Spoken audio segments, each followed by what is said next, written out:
In no way are the events of this video meant to glorify gang culture, drug dealing, or any entity of crime in that matter. Thank you.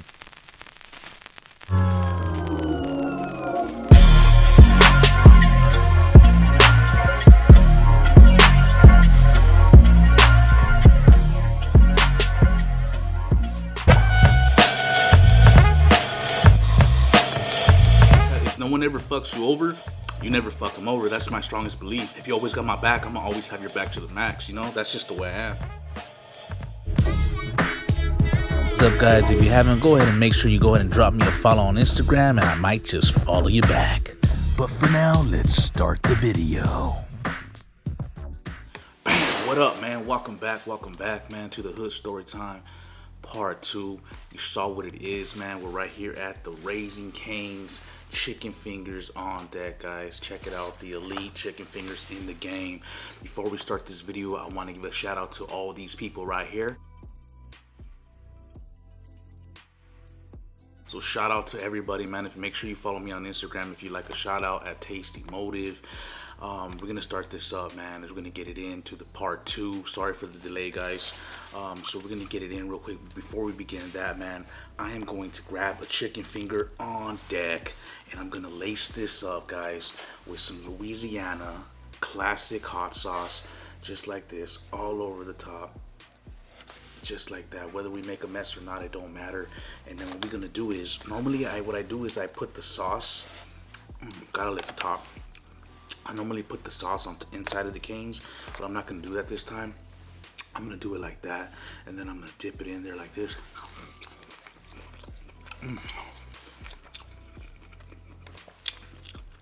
The tanginess of the sauce, the tenderness, moisture of the chicken tender, followed by the crispiness of the fries. Is to die for. So basically, the last time that we left off, oh, sorry, real quick, got a sweet tea on deck. Cane sweet tea is elite. So let's get it off. So last time we left off, basically what had happened is I was gonna meet up with Manny, and we was gonna talk about, you know, basically what was gonna continue after, you know, initially getting what I got from him and moving what I moved. So basically what happened was I had called him up and said, yo, can I meet with you? He's like, what's cracking? Let's do it. So I had met up with him. I'm not gonna discuss how much I got, or how much like that kind of stuff, like, oh, I got this amount or that amount. Basically, me and homeboy, he said, I'm gonna look out for you. And he's like, yo, I'm gonna look out for you. Don't even trip. You know what I mean? It's all good. You know, and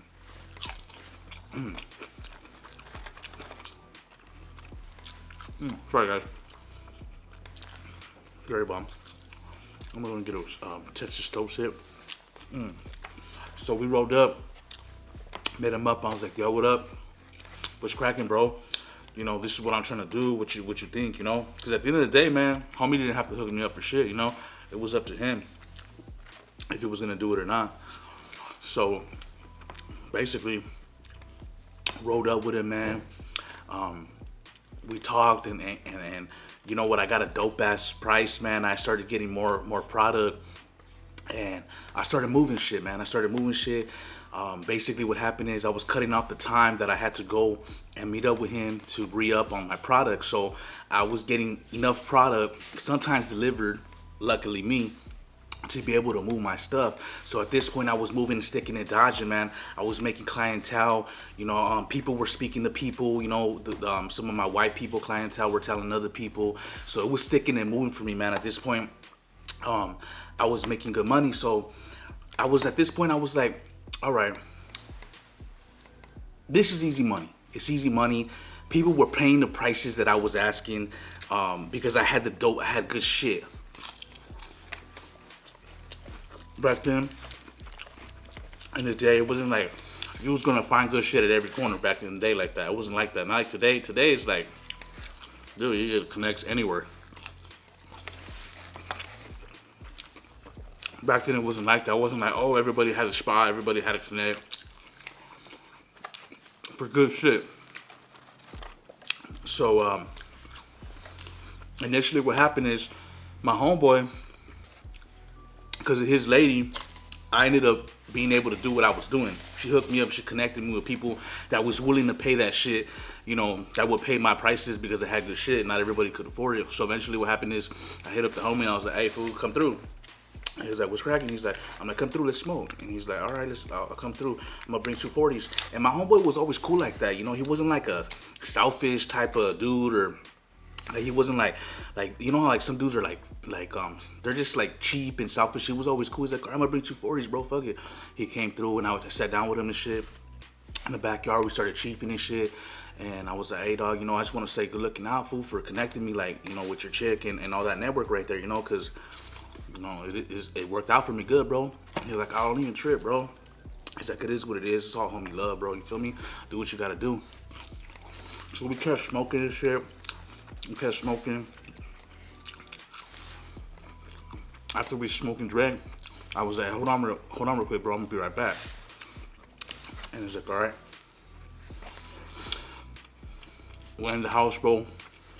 Picked up, got 3 O's. I got 3 O's. Came back out.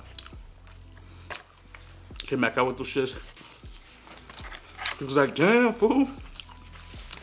We gonna keep smoking or what?" And I was like, something like that.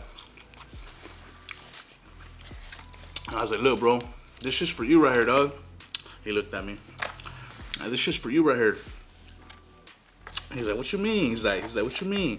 I'm like, "Look, bro, this shit is for you and your lady, whatever you want to do with it, you know?" Because him and his lady were close. He wasn't gonna like not smoke her out.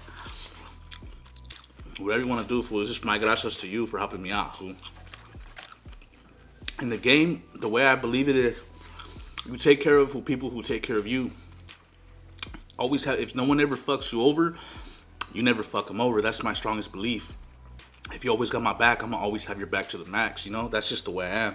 And he was like, "Fuck it." He's like, "Good looking out, fool." He's like, "You're tripping on this much," but and I said, it ain't no thing, huh? I don't even trip, bro. It is what it is. So we was all happy and shit. So at this point, it's not like I was fucking like doing so much stuff, but it was my way of keeping good energy alive and a good homie and a good connect alive, you know? So I remember I used to go to the malls, man. I used to buy all kinds of gear, man. I used to soup up my cars, like, you know, it was good living, but it was not right living, you feel me? It wasn't the right thing to be doing. And like I said in my video, I don't commend this lifestyle. This is not something that you should do. This is not something that you should live for. This is stuff that I regret, that I wish that I never did, you know what I mean? This is not something that I condemn any of you guys to ever do in your life. It's not worth it. It's really not worth it, bro. But I mean, like, you know, I would go and buy stuff, and I'm just letting you know what, you know, I was able to get while I was doing this. You know, I'm not like glorifying it. I'm just letting you know I was able to have money in my pocket, could buy whatever I want. Not whatever I want, but I could buy good stuff when I wanted it. So one night I was sitting back, and I'm thinking like, damn, you know, started feeling like kind of guilty and shit. Like, I don't know, it was weird. I started feeling like, man, how can I make more money to get more stuff quicker? So I started thinking in my head, I'm like, man, like, what I need to do is get me a jale. I need to get me a job. And with that money that I make from the job, I can fund even more money, fund more product. So I'm thinking like, fuck, you know, and you could probably think like, damn, fool, who gives a fuck? Why would you work?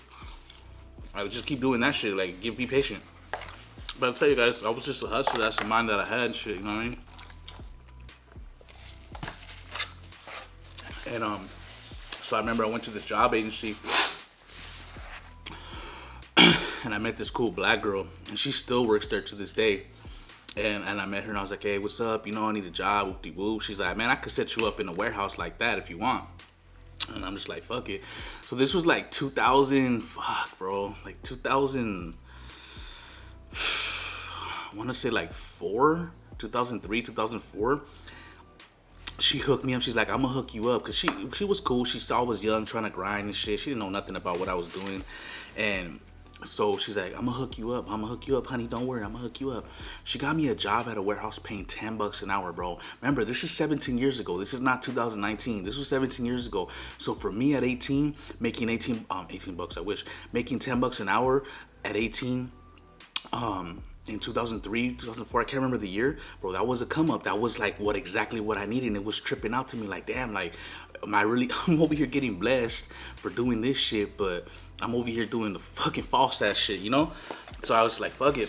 I got a job at $10 an hour, bro, at a company that were run by chinos and shit, and it was just like a technology type of company. And what I got hired for was like stocking, like inventory.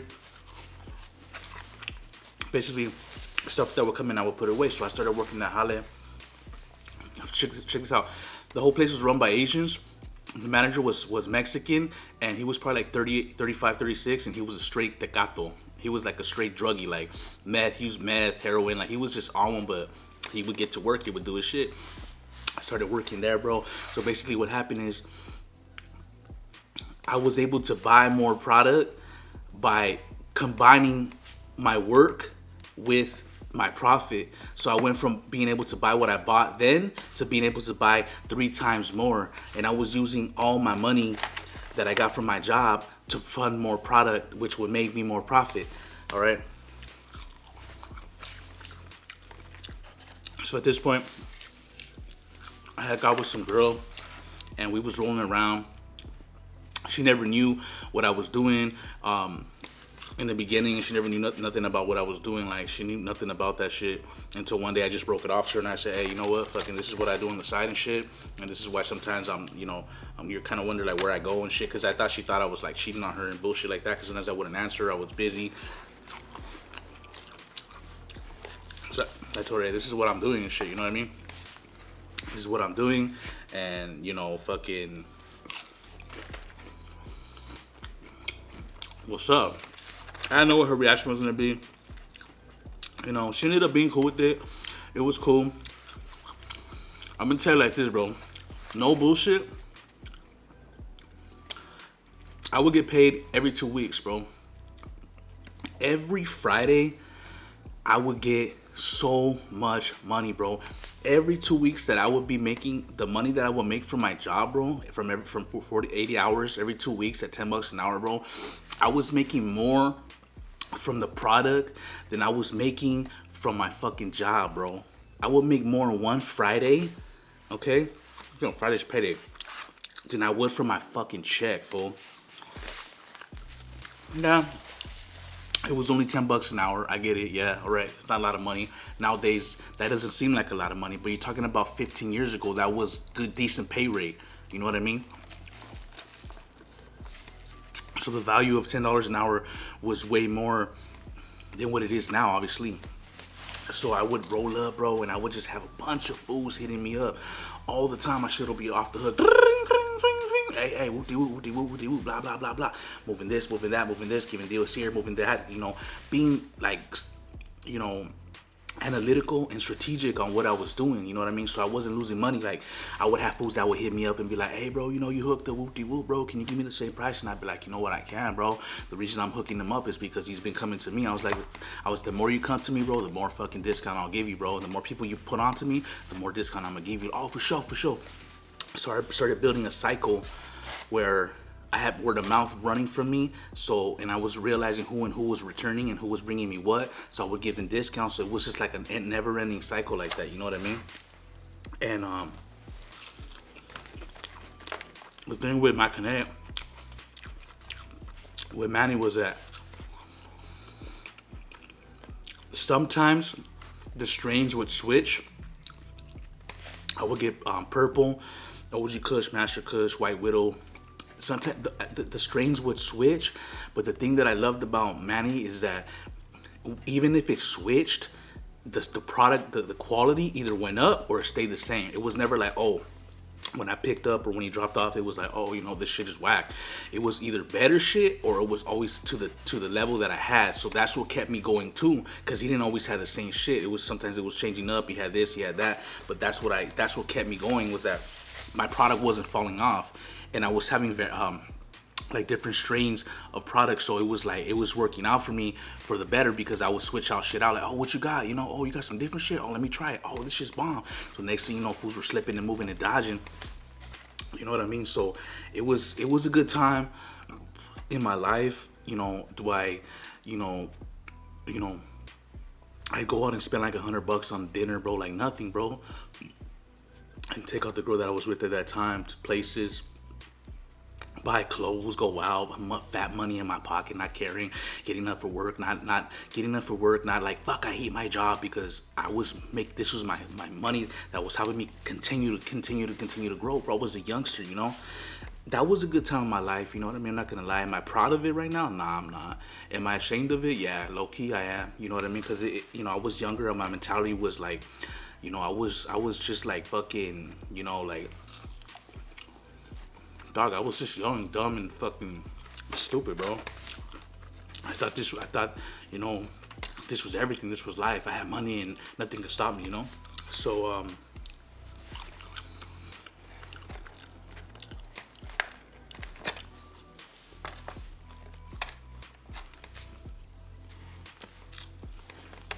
so what ended up happening, man, how I lost my connect and how I lost the rhythm I was in, the money I was making, the quality of product I was getting. Oh boy, homeboy ended up getting busted, got caught up. They caught his ass slipping, locked him up. I think gave him like 3.5 years or some bullshit. This is why I tell you, this is not glorifying. I don't care how much you move, what you're moving, you're always gonna get caught. It's always gonna happen. Something's gonna always happen in that lifestyle. Found out. I remember I called his phone. It was off. I'm like, the fuck? It was off for like 2 days. Called the homies and shit. I'm like, hey, where's Manny at? Hey, fool, that fool got busted, fool. Like, that's it, bro. It's a wrap. And I'm just like, for real? She's like, yup. Got caught up with whoop de whoop, blah blah blah. Time went on. Lost my connect. When that happened, I was like, fuck, you know, like, the fuck am I gonna do now? Like, what am I gonna do now? You know? Can't get no more product. The level of product I'm getting, I'm gonna have to look for a new connect. It might not be the same shit. If I slack on my quality, my customers are gonna notice. So I'm just like sitting there and I'm just like, you know what? I'm just like, I looked at his outcome and I looked at mine and I said, do I really want to be like that? You know, do I want to get caught up like that? Do I want to go down like that? So I remember one night I was sitting in my bed and I was smoking and shit. I was chiefing and shit and I was smoking and I was like, man, you know what? I still had like 4 O's left. I was like, you know what, man? I'm gonna move this shit and this is gonna be it. You know, I already had my job. You know, luckily I still had my job. I had money saved up. I made some money. You know, and I said, you know what? I was able to have the mentality and the mindset to say no. And a lot of people, they don't have the mindset to say no, and they get caught up. Shit happens, you know. And remember, I said, you know what, this is gonna be it. So I moved my last shit, guys. And you know, I changed my phone number. I said, fuck it, you know. What the fuck am I gonna say? I'm gonna have people keep calling me, whoop de whoop, whoop de whoop. Changed my number and shit. Told the homie. His girl called him and said, hey, where's your boy at? Whoop de whoop, I got people right here. I told this lady, that's it, you know. No more right now. That's it for now. For now. That's another story time though. So I remember went back to my regular, just having a regular person, like having my job, making my money. I'm not gonna lie, I was shitty, you know, like, because I was so used to those Fridays, you know, like, man, every time it was like Friday, it was like I got excited. Like Thursday night, I was excited because it was just gonna be money time. Weekend was gonna be balling, shit was gonna be moving. But I ended up just liking just to chill and not being, because you know that lifestyle too, you get kind of a little paranoid. You know, you don't know what people's intentions are. You don't know what's gonna happen, get set up. You just never know, man. Whether it's weed, whether it's coke, whether it's meth, whether it's heroin, don't matter. Shit happens in all categories. You know what I mean? So I remember I just settled down and I stopped doing that shit for a while, and it was a crazy time. It was a crazy time, man. I was young and it was a lifestyle that I was never used to, you know. But I will get into some more story times, guys. I don't really like to give out a lot of information in my story times because the shit I'm not proud of and just I don't want to talk about. There's a lot more things that went on, you know, when I was doing that kind of stuff, but I'll leave those for another story time. I'm not going to make that right now though. But thank you so much for watching, guys. We're going to wrap it up right here. I will bring you guys more story times that even involved during this time some stuff that had happened. But I'm full, man. I messed it up, killed the whole package basically. You know, thanks so much for tuning in, guys. I love you guys so much, man. Until next time, man. Peace. Catch you later.